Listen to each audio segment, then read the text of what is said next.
Bel bonsoir, peuple, moi, qu'est-ce que vous êtes bien? Bienvenue à vous dans votre émission préférée. Déconstruction, chercher de nouvelles alternatives, vous êtes déjà connaître. Bienvenue à vous dans votre émission Tchou pour tête. Tchou pour tête. Je le répète encore une fois. Et qui dit Tchou pour tête, vous connaissez déjà, comme je disais, chercher de nouvelles alternatives, une équipe, dédicace à Audrey et Saïd Ayourich. On est là, tranquillement. Ça va tranquillement? Oui, toujours. Tu peux être la forme? Non, on ne peut pas dire ça. Mais bon, voilà, la vie suit son cours. Ah, l'année et la fin de l'année est proche également, donc les réflexions aussi. Hein.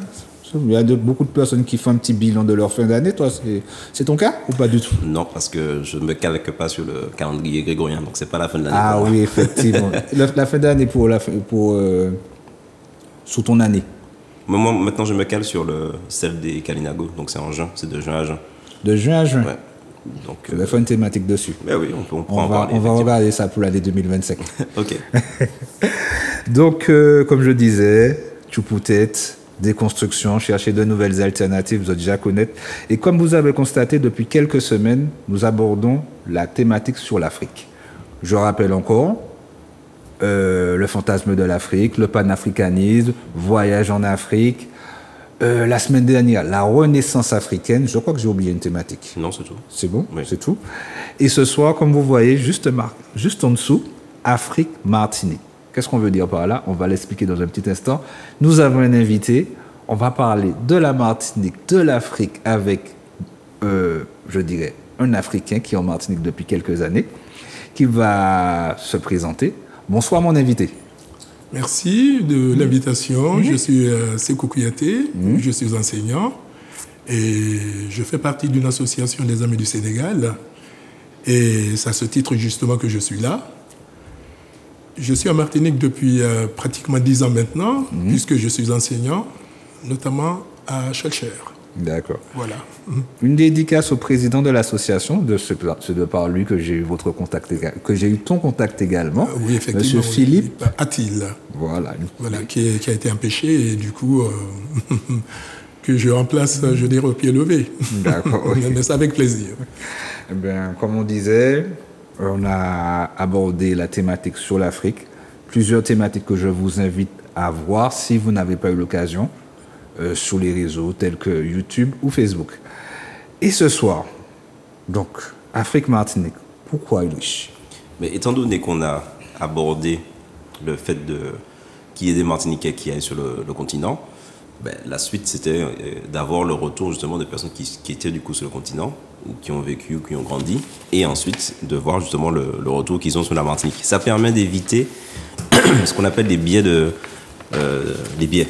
Et notamment des biais de perception, c'est-à-dire qu'on est tous soumis à cela. C'est-à-dire que comme par exemple à titre personnel, je suis panafricain, je vais avoir tendance, que je le veuille ou non, à avoir un discours qui sera subjectif dessus. Je vais tenter à des moments justement de mettre un peu plus d'objectivité, mais le fait d'être militant va faire effectivement qu'on peut me soupçonner en tout cas d'être subjectif à ce sujet. Donc c'est intéressant justement d'essayer de ramener de l'objectivité en cette fois questionnant quelqu'un qui a vécu sur le continent et qu'on ait du coup son retour sur ce qu'il constate, en tout cas en Martinique, les liens qu'ils peuvent avoir, etc. Donc c'est surtout pour éviter cela, et pour, comme on le fait justement, de faire une déconstruction en apportant des éléments de neutralité au maximum.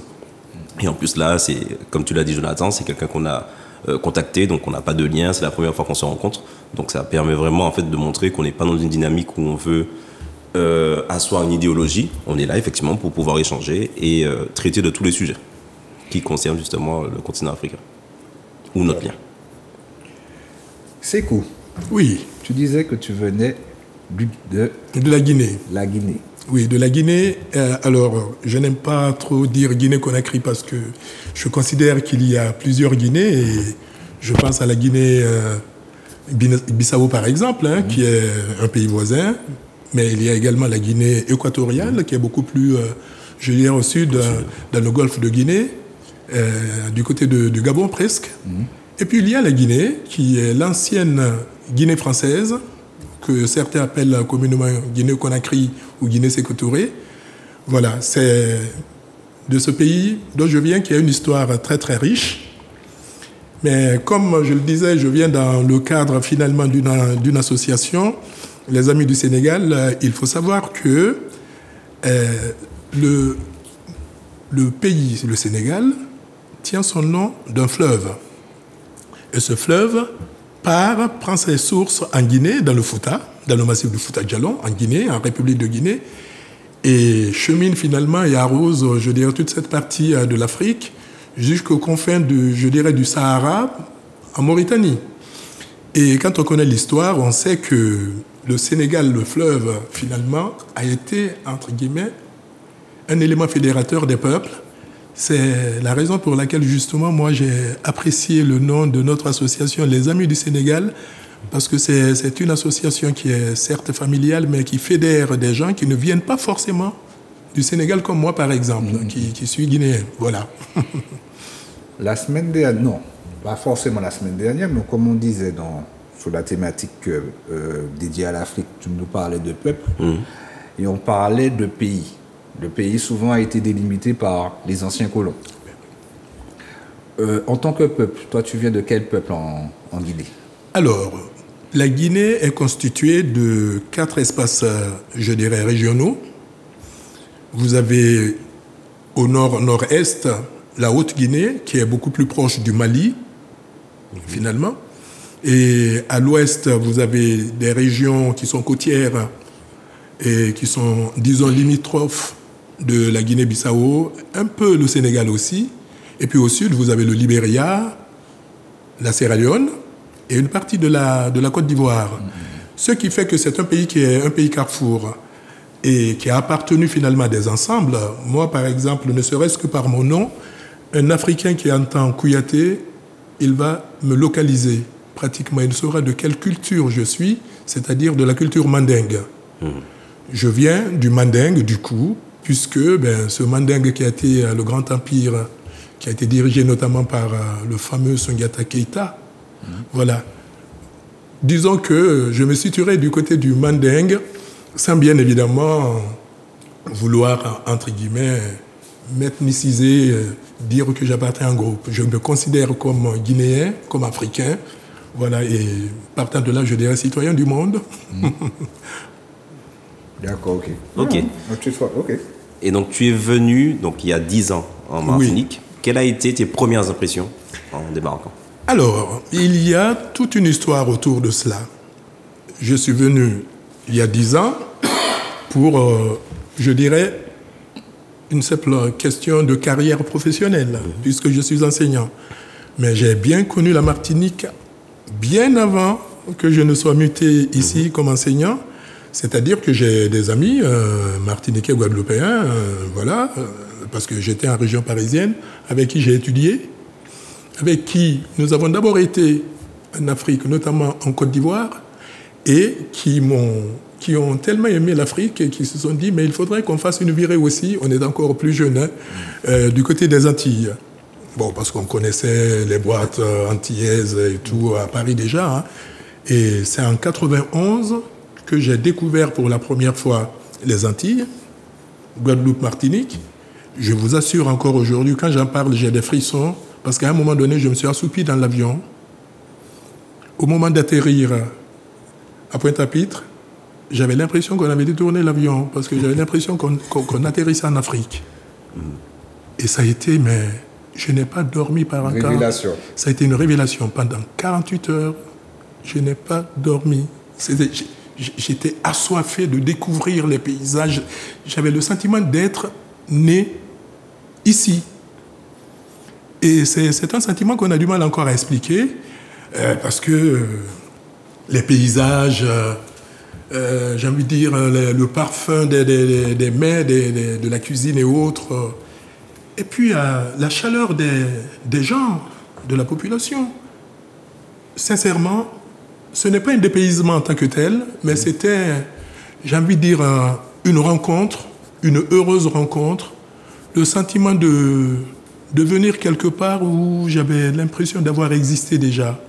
Voilà. C'était surtout cela. Et du coup, il y a, c'est vrai, cet aspect professionnel.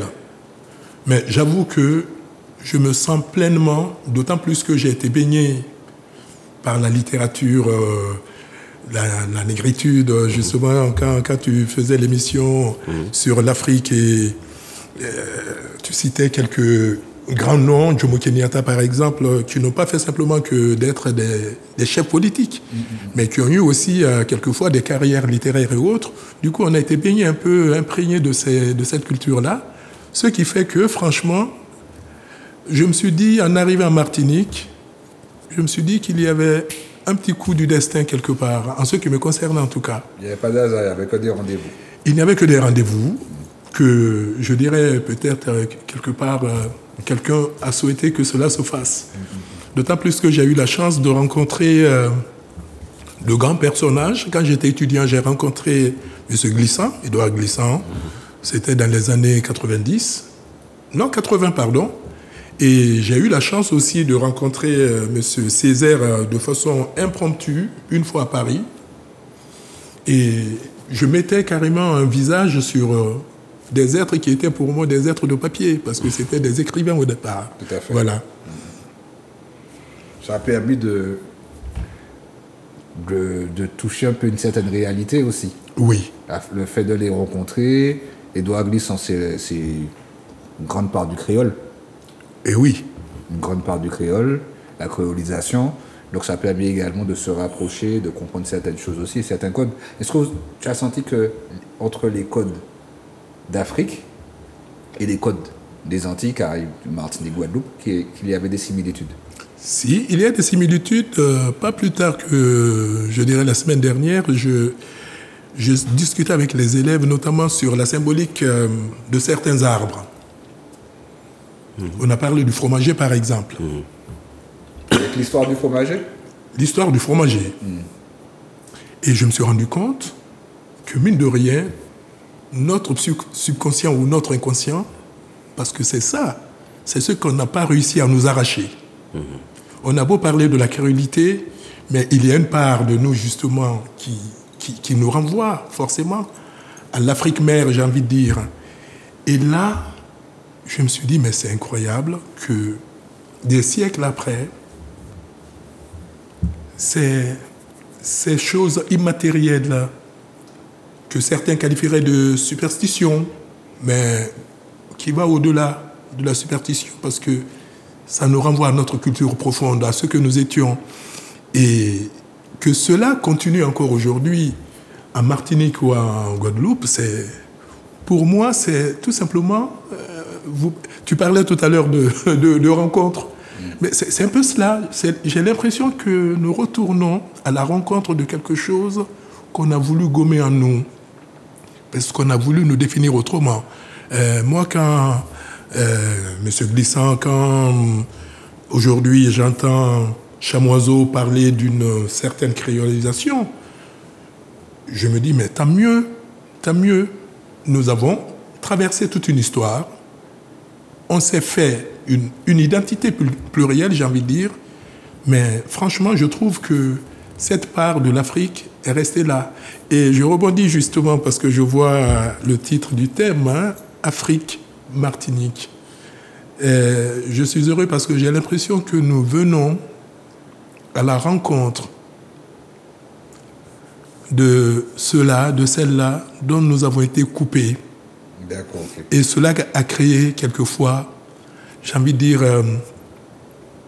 des tensions, des incompréhensions. Bon, on ne va pas refaire l'histoire, hein, mais je trouve que cette émission est une belle interface finalement de permettre justement de voir les deux côtés, j'ai envie de dire, du miroir. Tout à fait. Et justement, tu as parlé de tension. Je sais que ça revient souvent, quand j'étais par exemple en région parisienne, que oui, les rapports étaient beaucoup plus tendus à une certaine époque entre ceux qui viennent du continent africain et ceux qui viennent de la Caraïbe. Oui. Est-ce que tu as connu ça et comment toi tu l'as vécu? Alors, moi j'ai eu une chance extraordinaire. Passez-moi l'expression, mais mes potes, mes frères, mes amis, avec qui on partageait la tchétché venant de la Côte d'Ivoire en Seine-Saint-Denis, à Sevran par exemple, ou tout simplement du Mont-Mafé du côté de la Goutte d'Or. Nous n'avons pas eu ces soucis-là, nous. Je ne sais pas si c'est parce qu'on était jeunes étudiants, qu'on était irrigués d'une certaine culture déjà, qui faisait que, bon, finalement, tout se passait très bien entre nous. Mais je n'ai jamais eu à être confronté à...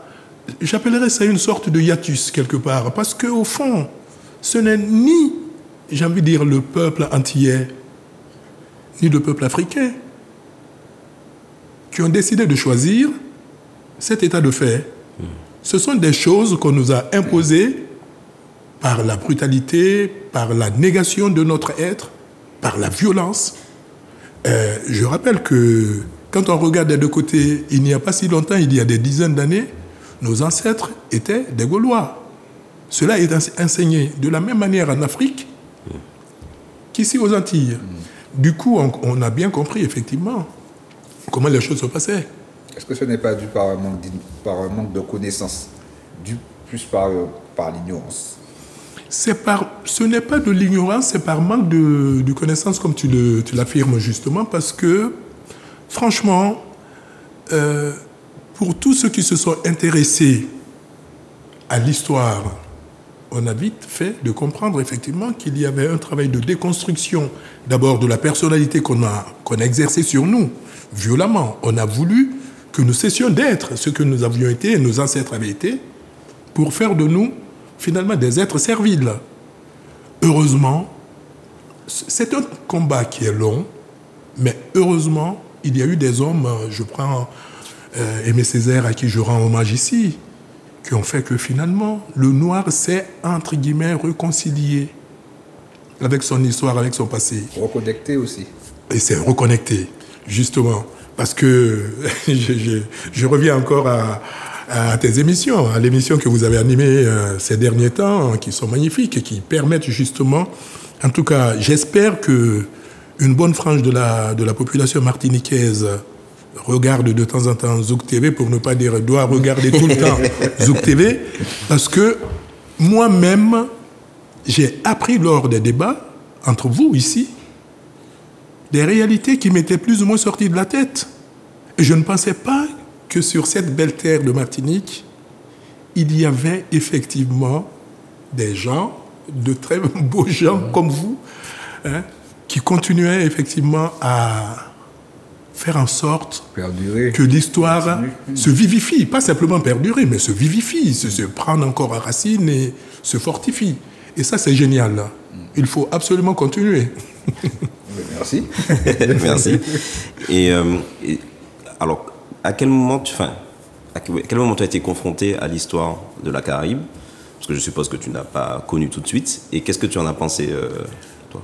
Alors, là, tu me renvoies à mon histoire, je dirais personnelle, à mon enfance. Parce qu'il ne faut pas oublier que je suis originaire de la Guinée, comme je le précisais.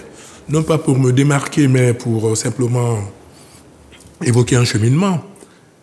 En Guinée, il y a eu Sékou Touré.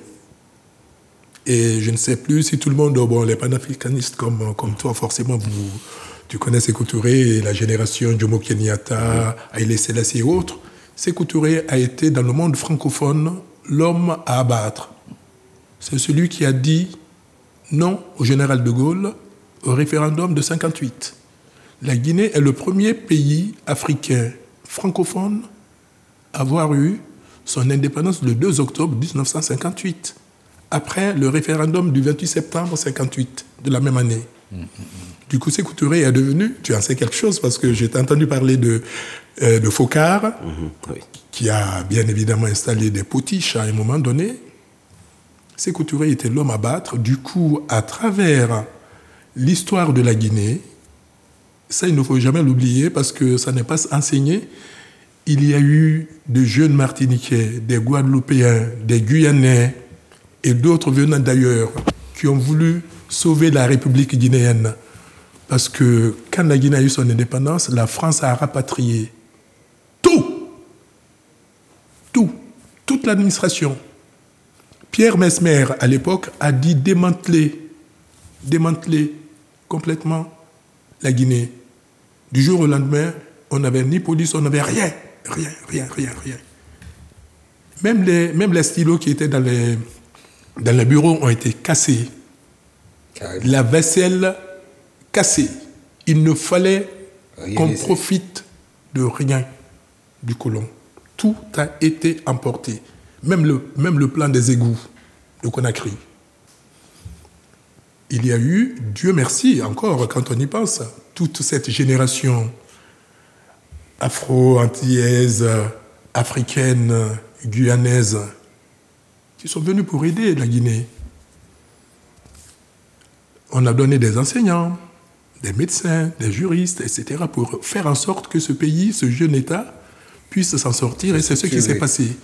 Et c'est à cette occasion, justement, que moi, je vais découvrir les Antilles, particulièrement la Martinique, mais aussi la Guyane, à travers notamment la littérature. Parce que le cahier de retour au pays natal là, de Césaire a été, j'étais jeune encore, hein, mais presque un livre de chevet. Et en lisant ce roman, quelquefois j'avais l'impression de lire aussi un peu L'Enfant noir de Camara Lai, qui faisait un retour sur son passé quand il était enfant dans ce pays qui n'était pas encore complètement devenu, entre guillemets, travesti par la colonisation. Mais malgré cette indépendance en 1958, oui. En termes d'éducation, en termes de pouvoir égalien, non, je parlais plus au niveau de l'éducation nationale,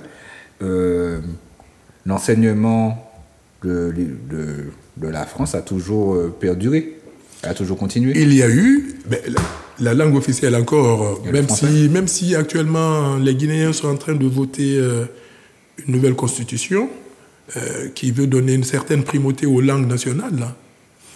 Mais le français reste la langue officielle. Là. En Guinée, au Sénégal, en Côte d'Ivoire et dans pratiquement tous ces pays qui sont ex-colonies françaises. La monnaie est toujours le franc CFA.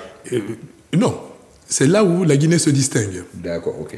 Je parlais justement de l'indépendance de la Guinée, qu'on a voulu un peu aller à l'image de Cuba, isoler, détruire complètement, mais heureusement que les choses ne se sont pas passées de cette manière-là. La Guinée a été l'un des premiers pays africains, en tout cas sorti de la colonisation française, qui va bâtir une monnaie nationale et qui a du coup une politique monétaire indépendante qui est devenue vraiment un État indépendant dans le sens, je dirais, de souveraineté, avec une armée, avec une monnaie et tout ce qui s'ensuit en fait. On en parlait avec dédicace à Poupokla, oui. où il énumérait par rapport à la souveraineté les démarches à avoir pour être souverain, et entre autres la monnaie. Et oui. La monnaie et oui, mon cher ami. Inclus. Et oui, mon cher ami, mais tu vois, c'est ce qui m'a vraiment frappé dans les émissions passées là et qui m'a donné vraiment envie d'être, je dirais, des tiens aujourd'hui sur ce plateau chaleureux. On a l'impression que l'histoire bégaye, mais pour nous les Guinéens, il n'y a pas du tout de renouveau sous le soleil. Ce que le Mali, le Burkina Faso, le Niger aujourd'hui, une partie, on dira le Tchad aujourd'hui, parce qu'il y a eu dénonciation notamment des accords de coopération militaire. La Guinée est passée par là il y a longtemps. Du coup, on a l'impression, quand on voit les soubresauts de l'histoire aujourd'hui, qu'on est en train de revisiter une histoire, un passage par lesquels la Guinée est passée. Et ça a été terrible, hein. Ça a été terrible. Les Français même reconnaissent clairement qu'il y a eu des complots, on ne sait combien de complots, pour mettre la Guinée à terre. Je prends une opération comme l'opération Perside, là, qui consistait à inonder la Guinée de faux monnaies à partir du Sénégal, là, qui est pourtant un pays voisin et ami, frère normalement, à l'époque. On s'est servi du Sénégal là, pour mettre à plat l'économie guinéenne. Ça a été terrible. Non, mais bon, cela n'a pas empêché qu'il y ait cette construction vers l'unité africaine, l'OUA, et même si les positions n'étaient pas toujours convergentes, mais on a essayé au moins d'avoir quelque chose qui finalement appelait tous les enfants d'Afrique à se réunir, à se donner la main. Et quand c'est comme ça aussi, ça alimente aussi les différences parce que quand les Guinéens constatent que c'est les Sénégalais qui sont voisins qui essaient de les mettre la tête dans l'eau, sous l'eau, donc ça accroît aussi ces différences aussi, ces problématiques déjà entre peuples. Oui, mais heureusement qu'on est sorti de là, parce que c'est ce qui est formidable en Afrique. Tu parlais des frontières qui sont artificielles, qui ont été, j'ai envie de dire, dessinées sur une table, sur un bout de table, à coup de crayon, etc., de compas. Mais les peuples ont toujours gardé les mêmes cultures, ont parlé les mêmes langues. Du coup, les gens, en réalité, ignoraient, enfin, en tout cas dans leur tête, abolissaient l'idée de la frontière. Ok. Le Peul qui part du Fouta Djallon en Guinée pour le Fouta Toro au Sénégal, il ne se pose pas de questions, il ne se dit pas je traverse une frontière. Dans sa tête, ça n'existe pas. Un Mandingue comme moi qui quitte la région de Kankan ou de Séguiri en Guinée, qui va vers le Mali, il ne se pose pas de questions, il ne se dit pas ah non mais je suis un Guinéen, je suis en train de traverser la frontière malienne. La réalité des États aujourd'hui a voulu que on tienne compte, malheureusement, alors qu'on aurait dû complètement abolir cela. C'est d'ailleurs, ça a été le sens de la création notamment de la CEDEAO, dont tu as parlé aussi. Au moment où, parce que je suis les émissions, c'est pour te dire que j'ai bien suivi les émissions. C'était un peu ce qu'on a voulu faire en Europe avec la communauté de la CEE à l'époque. On a voulu aussi avoir d'autres CEDEAO qui fonctionnent avec un passeport commun. On a voulu essayer d'avoir une monnaie commune. Ça n'a jamais marché parce qu'en réalité, on savait bien que les puissances derrière ne voulaient pas du tout que ça se fasse. Et en parlant de puissance, quel est ton regard par rapport au prisme occidental dans notre société martiniquaise? Est-ce que tu vois qu'elle est très très importante? Alors je dirais que nous sommes, pour moi, surtout en ce moment, nous sommes à la croisée des chemins. J'ai l'impression que beaucoup ont essayé, plus ou moins, je ne parle pas de certains cercles d'intellectuels, de militants, etc., mais on avait le sentiment qu'on préférait ne pas voir la réalité. La vie quotidienne nous suffisait. Mais quand on voit aujourd'hui tout ce qui se passe dans le pays avec cette crise économique d'abord, mais sociale, parce que ça impacte fortement les familles, mais on se dit, tiens, mais il faut situer les responsabilités. Et c'est en ce moment, justement, qu'on interroge, je dirais, la place de l'État. Et de là, la politique qui est menée. Mais moi, je pense que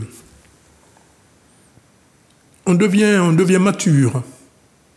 On devient mature. C'est vrai qu'il y a... Tu as vu une différence? J'ai vu une différence d'évolution. En termes de conscience? En termes comment dire, de prise de conscience, de mobilisation, d'affirmation carrément. Parce que moi, je me rappelle, je te disais, bon, j'ai découvert les Antilles dans les années 90. Ça n'a rien à voir. Ça n'a rien à voir. Tant mieux d'ailleurs. Eh bien oui, parce que on sent effectivement ce pays. C'est ce qui est étonnant.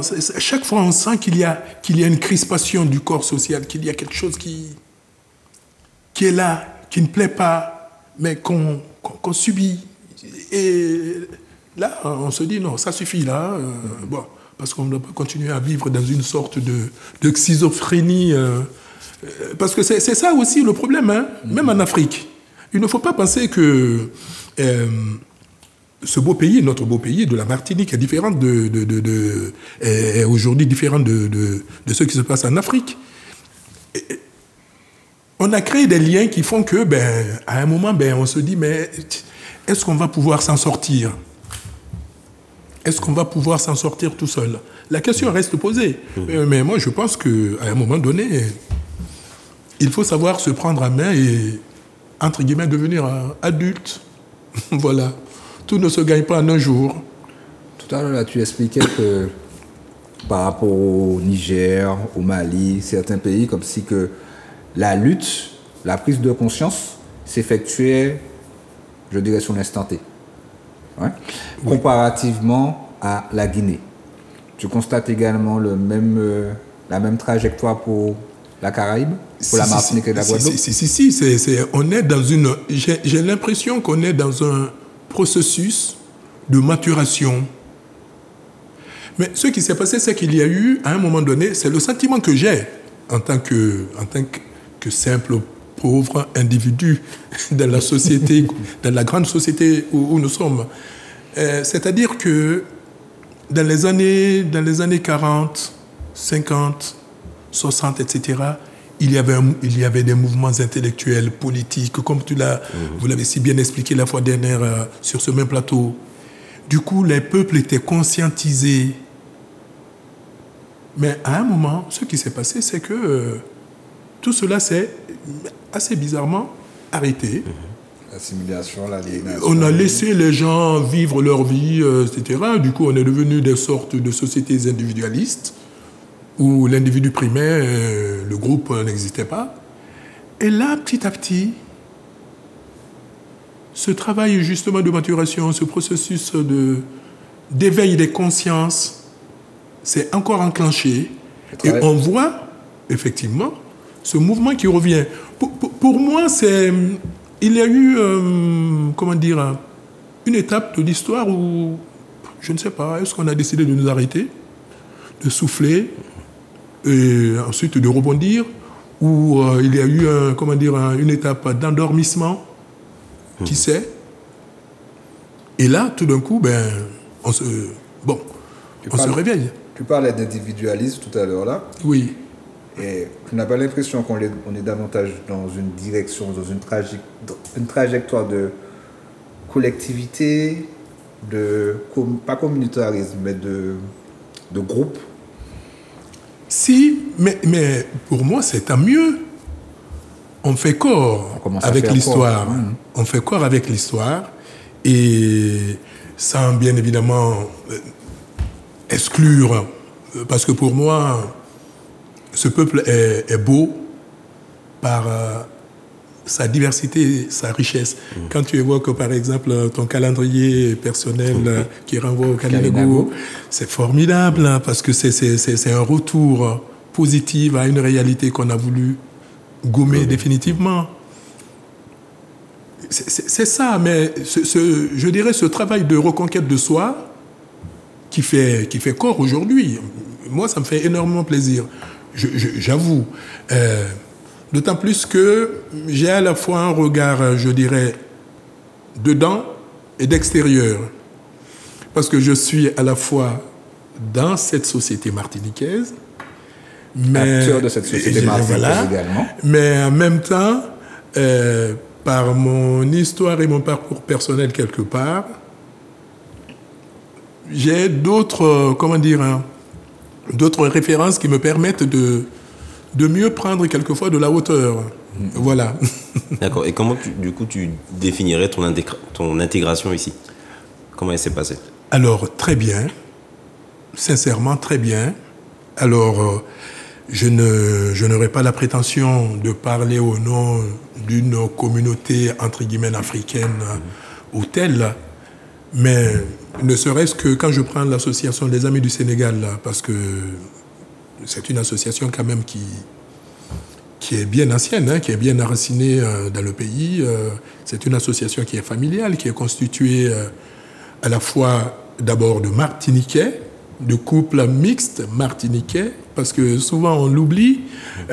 Nous avons beaucoup de couples, j'ai envie de dire afro-martiniquais, guadeloupéens ou martinico-ivoiriens, sénégalais, etc. Si on l'oublie.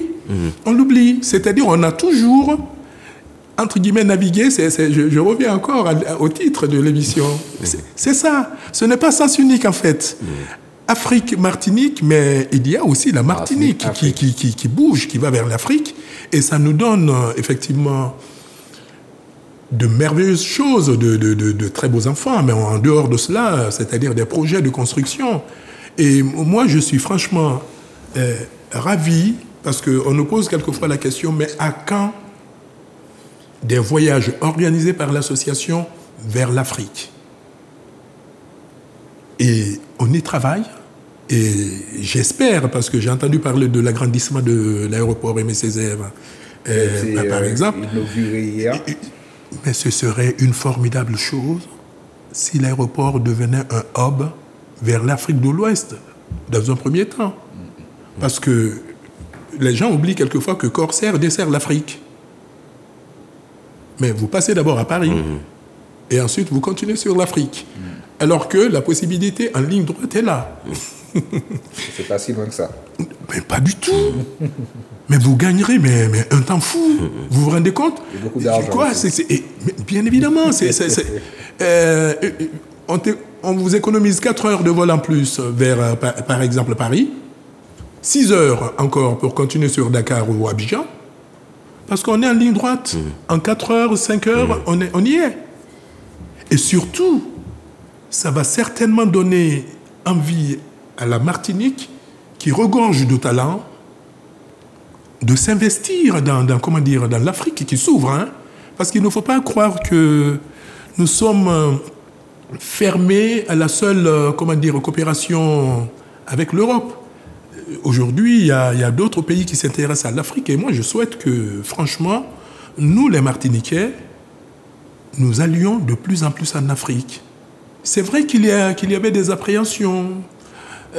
Ben oui, quand on vous présente en longueur de journée des images misérabilistes de l'Afrique, forcément, elle existe.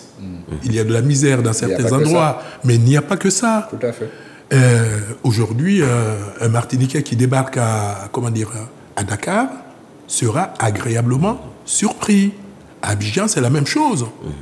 Oui, non, mais parce que on faisait croire, mais quand vous y allez, si jamais tu pars en Afrique, tu vas aller dormir dans les arbres. C'était un peu cette image qu'on donnait. C'était la même chose pour les Antilles aussi à une certaine époque. Hein. Ben oui. Donc ce cliché-là, il s'est toujours cultivé. C'est comme quand on parle d'indépendance, plus près, on va dire, on sera comme Haïti. Et Haïti, voilà. Donc il y a toujours ces clichés-là qui perdurent avec le temps. Oui, effectivement, oui. Oui, mon ami, mais c'est la vérité.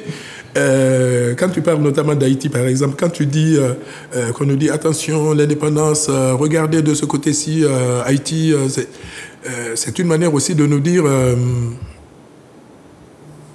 restez dans. Faites attention. Hein, voilà. Faites attention à vous. Faites attention. C'est comme le cliché avec les SDF. Il faut faire attention parce que sinon tu peux finir comme ça. Ben oui. Donc voilà. Donc il y a toujours l'image à ne pas aller. Ben oui.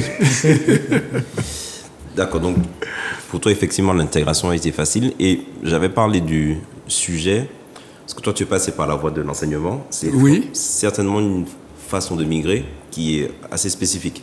Moi, à titre personnel, en fait, quand j'étais au Togo, c'était très compliqué pour un Togolais, qui n'était pas forcément enseignant, de venir en France tout court, mais surtout à la Martinique. Oui. Est-ce que c'est la même chose concernant la Guinée? Est-ce que c'est aussi assez compliqué? Quelles sont les conditions pour qu'un Guinéen vienne en Martinique? Ben, alors, je vais vous surprendre, mes amis. Figurez-vous aujourd'hui qu'il y a une forte communauté, pas que guinéenne, hein, malienne, sénégalaise, d'étudiants, mais surtout de médecins. Oui, ça.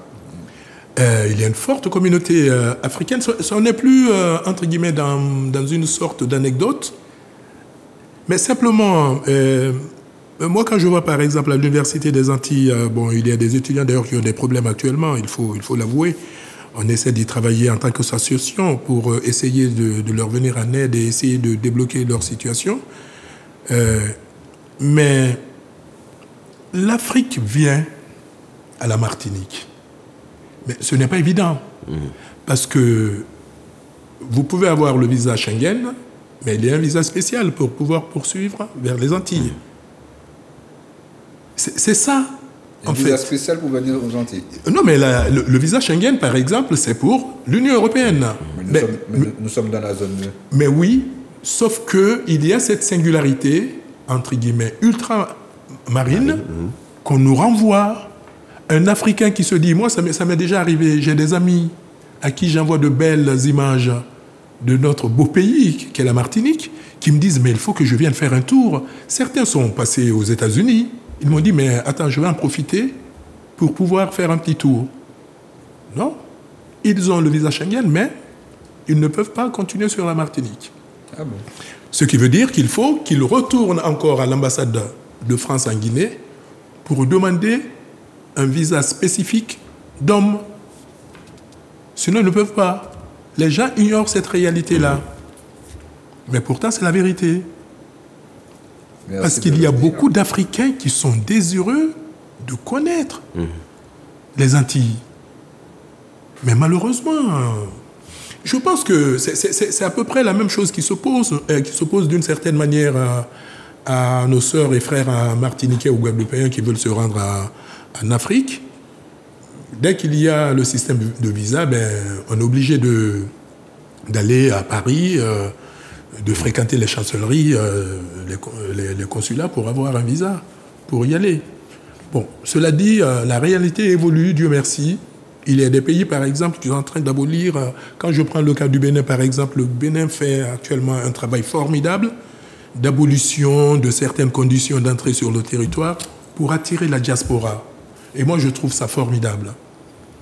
Louis, tu as eu à faire des papiers pour descendre pour habiter au Togo à un certain moment? Pour habiter, j'avais la possibilité de faire un visa d'un an. Visa d'un an, mais ça a été la croix et la bannière pour le faire. Après, le fait, c'est comme il faut aussi toujours recontextualiser. Il y a des pays qui sont beaucoup plus ouverts à l'installation d'afro-descendants que d'autres. Oui. Parce que politiquement, ils sont aussi menés différemment. Le Togo, je le répète, c'est une dictature, c'est une autocratie depuis un certain moment. Donc en fait, le contrôle de qui s'installe sur le territoire se fait aussi avec une forte corruption et en fait des conditions qui sont plus compliquées qu'au Bénin qui est juste à côté, qu'à la Côte d'Ivoire qui est aussi à côté. Donc c'est des choses qui sont particulières aussi. Et ce qu'il dit là, c'est une réalité, d'autant plus que, entre guillemets, il est perçu comme un militant. Parce que c'est à peu près la même chose qui arrive à Kémy Séba, etc. Certains lui donnent, la nationalité, pendant que d'autres le refoulent avant même qu'il ne descende de l'avion.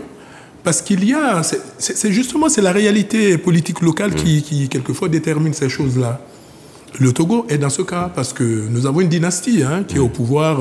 Il y a des mapères, maintenant c'est le fils qui est là. Et on essaie de se maintenir aussi longtemps qu'on peut, bien évidemment en pillant les économies du pays. C'est ça. Mais il y a quand même un mouvement qui a tendance aujourd'hui à ouvrir les bras aux afro-descendants. Ça c'est quelque chose qui, je pense, qui va continuer et qui sera profitable à l'Afrique. On en parlait la semaine dernière, quand on parlait de Renaissance. Oui. Et on parlait de nouveaux paradigmes. Encore une dédicace à Poupocla, je le répète encore. Et il disait que ce n'était pas un paradigme, une recherche de nouveaux paradigmes. Je veux dire, la source, elle est déjà là. Oui. Donc, c'est reprendre, comme on disait aussi, peut-être à un certain moment, on a été aveuglé, l'individualisme, etc. Mais c'est déjà enfoui en nous. C'est peut-être retravailler de manière intrinsèque ce que nous avons pour pouvoir reconstruire avec. Justement, et c'est dans ce cadre-là, en tout cas, j'espère pouvoir vous inviter d'ici peu, dans le cadre justement des manifestations des Amis du Sénégal, que vous découvriez, je dirais, in situ, ce qui se passe, c'est que nous y travaillons. Nous n'avons jamais été une association, entre guillemets, fermée sur elle-même, même si... au départ, nous sommes une petite association familiale, une trentaine d'individus.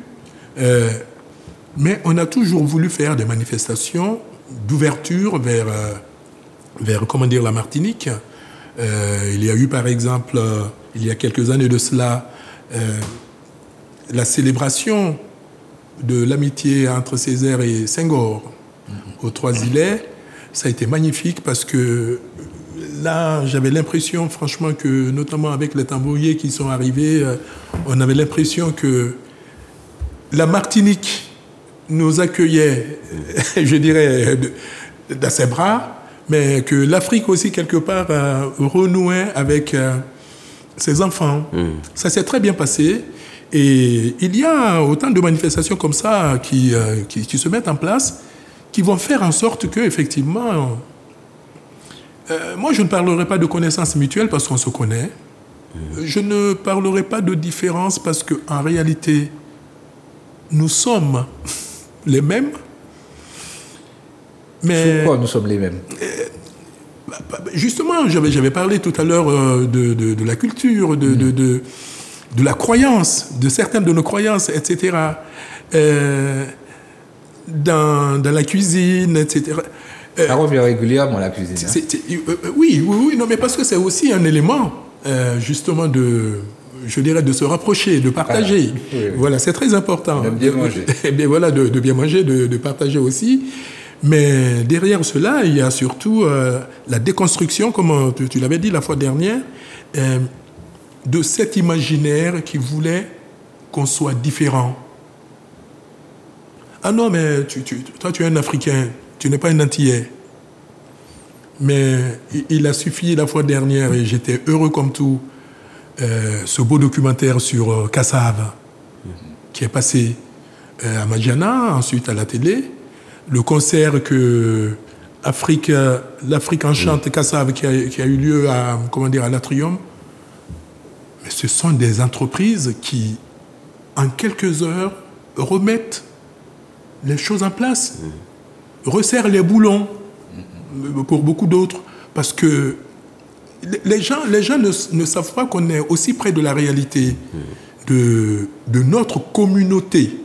Et quand je dis de notre communauté, je parle de nous. Guadeloupéens, Martiniquais, Sénégalais, Ivoiriens, Congolais, etc. Parce que nous sommes dans une même... Nous faisons corps, en fait. Nous sommes une communauté. On a tendance à l'oublier, ça. Moi, je sais, par l'histoire de la Martinique, en me renseignant, la pagerie, par exemple, accueillait essentiellement des esclaves venant de la Guinée. Il y a eu des cas comme ça. Et une dame m'a rencontré, alors ça c'est une anecdote, la fois dernière au centre commercial du Rond-Point. Elle me salue, je lui réponds poliment, gentiment.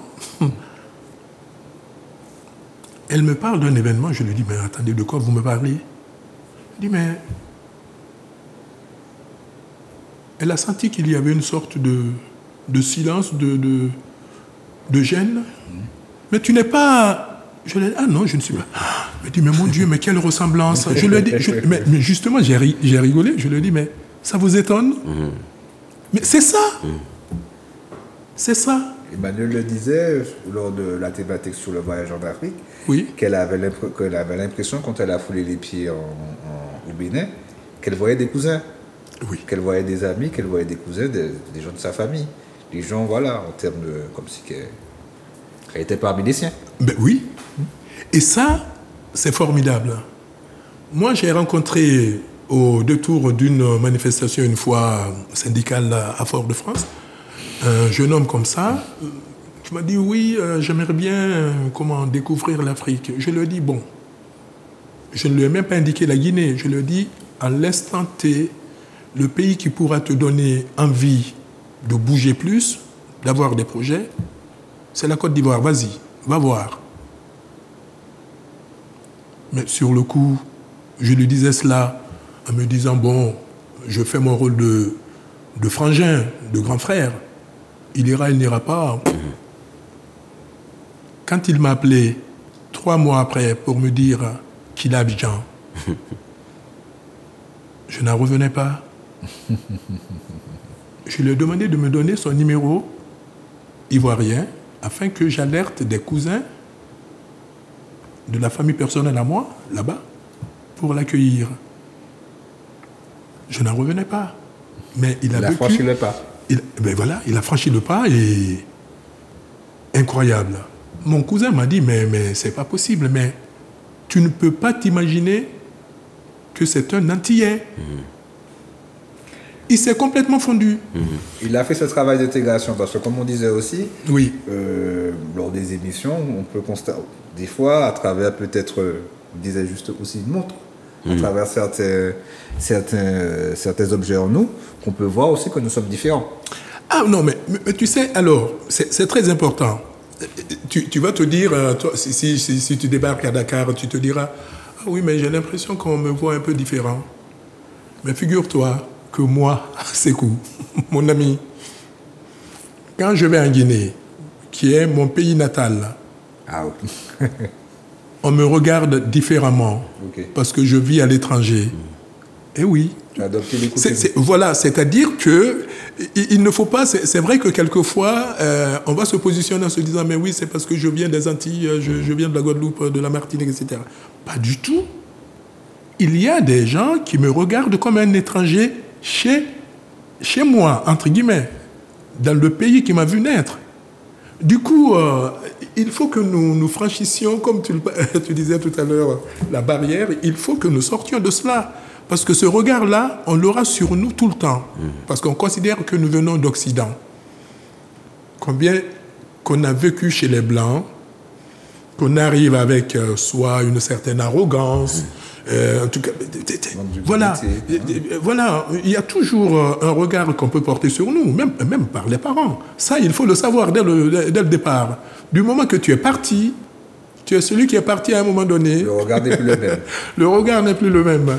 Ça, c'est clair. Du coup, il ne faut pas qu'on se vexe avec ça et il faut aller de l'avant. Il ne faut pas le prendre au pied de la lettre, il faut faire avec. Il faut faire avec. Il faut faire avec. Il faut comprendre que c'est... Mais c'est partout. C'est partout. Ah oui, c'est partout. Du coup, il ne faut surtout pas se vexer en se disant non, mais c'est parce qu'on pense que je suis martiniquais. Non, mais non, ce n'est pas écrit ici martiniquais, guadeloupéen, sénégalais. Comme je le disais tout à l'heure, on fait corps, on se ressemble. La question n'est pas là. Et tout à l'heure, tu parlais du fait que ce serait profitable qu'il y ait ce pont-là entre l'Afrique et la diaspora. En quoi ça pourrait être profitable? Est-ce que tu peux nous donner quelques exemples? Alors, moi, quand je prends par exemple la Martinique, qui est vraiment...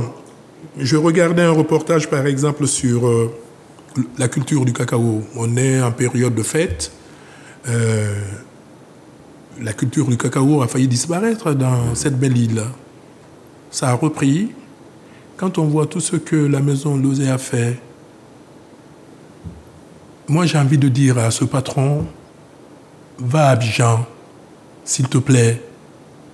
Je vois qu'il regarde. Va à Abidjan, s'il te plaît. Essaie de faire du bon chocolat aussi avec le cacao ivoirien. Parce que la Côte d'Ivoire est pratiquement le premier pays producteur de cacao. Mais ce cacao part. Les paysans qui cultivent gagnent des miettes. Le pays gagne des miettes. Et c'est, comment dire, à Londres et ailleurs qu'on se fait du beurre. Ça, c'est un exemple. Quand je prends la pisciculture pour l'autosuffisance et autres, il y a des expériences qui se font dans ce pays. Je parle de la Martinique. Qu'on pourrait... Non, mais je veux dire, il faut que les enfants de ce pays comprennent qu'ils ont une plus-value à apporter à l'Afrique. Tout ne sera pas évident, hein, comme on le disait il y a à peine quelques secondes, en disant, le gars va me regarder en disant, mais tu sors d'où toi, etc. Mais oui, parce qu'il y a des formes de complexe. Se dire, oui, il est mieux formé que moi, il arrive en roulant des mécaniques, etc., etc. Il va voir que je suis le local, entre guillemets. Voilà. Mais derrière cela, il y a un apport, mais incalculable d'intelligence, de savoir-faire que nous pouvons apporter à l'Afrique et qui va éviter à certains pays africains de payer, entre guillemets, des experts européens à coups de milliards par an, alors que la ressource est là. Tout à fait. Non, mais moi, je pense qu'il y a il faut sincèrement encourager qu'il y ait ces ponts. Même pas ce pont, mais ces ponts. Ces échanges. Oui. Et avoir la possibilité, en termes logistiques, et puis en termes humains. Oui. Non, mais je pense que l'humain est là. Quand l'humain l'aura voulu, la logistique suivra. Et quand l'humain aura aussi les possibilités. C'est pourquoi ce pont-là, avoir la possibilité de s'y rendre, oui. C'est déjà aussi une grande part. Oui. Oui, je reviens encore à ce que je disais, parce que c'est une demande qui revient comme une sorte de prière d'ailleurs. Quand est-ce que les associations africaines, et particulièrement les Amis du Sénégal, là, vont établir ce pont, qu'on aille tout le temps? Et on y réfléchit, mais c'est vrai que la question financière, dans ce cas, se pose toujours, parce que nous sommes une petite association, et on sait que pour l'instant, pour y aller, il faut décaisser des sommes que certains ne pourront pas, même s'ils sont désireux, bien évidemment, de retrouver, je dirais, les frères de l'autre côté. Voilà. L'aspect financier, c'est toujours l'éternel frein également. Hein? Et oui, et oui. Ok, donc comme on arrive à la fin, est-ce que tu as un mot de conclusion? En conclusion, très sincèrement, je suis ravi que j'ai été, des vôtres aujourd'hui. Et au nom, bien évidemment, des Amis du Sénégal, c'est un grand merci. Mais je tiens à rappeler qu'il faudra que vous veniez me visiter pour voir la réalité, justement, de l'association sur la terre martiniquaise. Et comme ça, les gestes parleront d'eux-mêmes.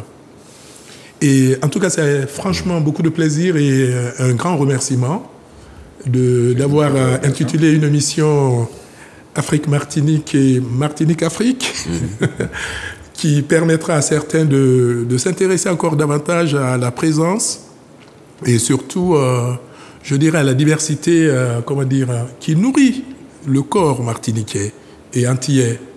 Et partant de là, le corps africain aussi. Voilà, parce que nous ne sommes qu'un seul peuple. Je reviens par rapport à une explication que tu as donnée dès le début, oui. Par rapport à, je dirais, l'histoire du Guinée, oui. de la Guinée, oui.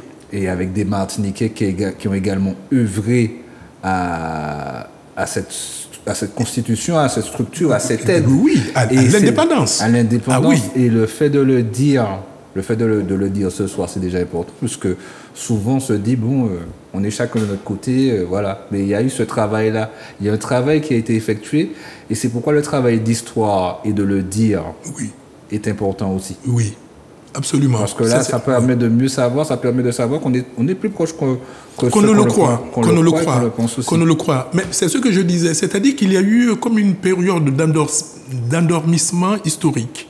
Parce que la réalité, pendant les années 40, 60, jusque dans les années 70, il y avait cette volonté de faire corps, justement. Mais après, on a eu ce sentiment que le discours obsolète est passé par là pour nous endormir, bon, tant mieux, heureusement, nous revenons. On va réactualiser tout ça. Et en tout cas, merci encore. Franchement, ça a été un moment agréable. Non, mais Ulrich, je continuerai à suivre, bien évidemment, les émissions. En tout cas, merci encore et au plaisir de se retrouver. C'est nous qui te remercions, en tout cas. Ok, comme on viendra effectivement pour voir, ça nous permettait aussi parce que souvent, quand on parle de personnes qui sont venues du continent ici, on fait référence à Serge Billet, qui est resté très longtemps ici, et qui a animé le journal de RFO, en tout cas, pendant longtemps. Et du coup, on voit souvent la migration de par ce prisme-là. Donc, Billet, ensuite, c'est les médecins.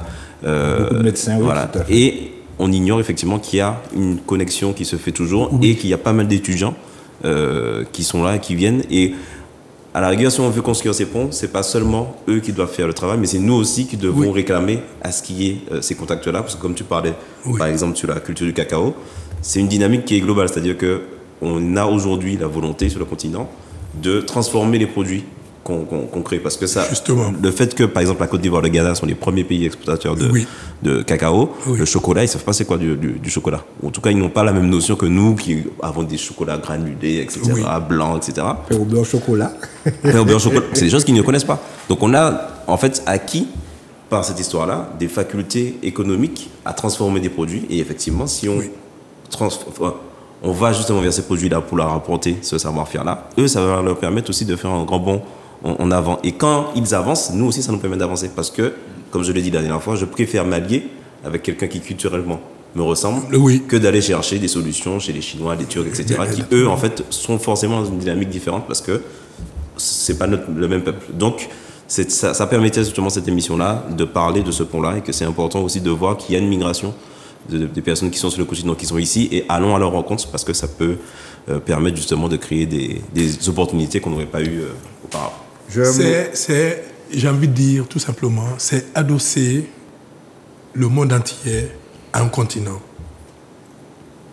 Et là, l'horizon s'élargit, franchement.